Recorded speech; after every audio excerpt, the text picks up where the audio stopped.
Ladies and gentlemen, Democrats, patriots, lovers of liberty, good morning. It's wonderful to be here. Thank you for that generous introduction.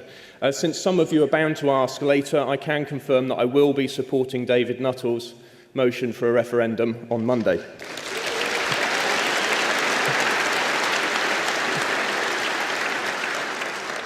So I want to make 3 points in the very brief time I've got available. First of all, that this is not a crisis of capitalism. Secondly, that it's not a surprise. And thirdly, say something about political values. This is not, then, a crisis of capitalism. It's a financial crisis, it's a debt crisis. People know that interest rates were too low for too long. Whose fault is that? The central banks had one thing they had to get right, and they failed.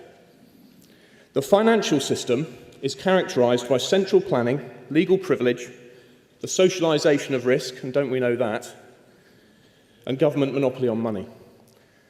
If there was one thing that could have been done to the post-Bretton Woods monetary order to make it worse, it would have been to bring together interventionist, profligate nation-states in a monetary union without a fiscal union. What a crazy idea.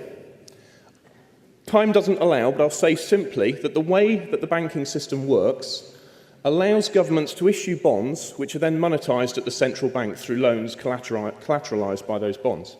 It incentivises countries like Greece to monetise their spending.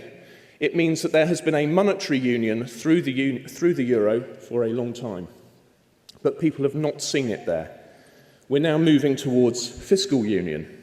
So the second point is this is not a surprise. In Omnipotent Government, a book written in 1944, Ludwig von Mises explained that the main obstacle to the establishment of a supranational customs union, what we have with internal free trade among the member nations, is the fact that such a customs union requires unlimited supremacy of the supranational authorities and an almost complete annihilation of the national governments if statism is to be retained. You might reasonably ask, did anybody see all of this coming? And I say the answer is yes. I rather ostentatiously left this thick book in my place, published in 1998 in Spanish. The reality is that the crisis we're in is attributable to the banking system.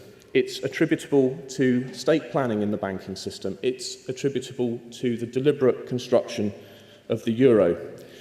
We know that democracy has been under threat since Lisbon.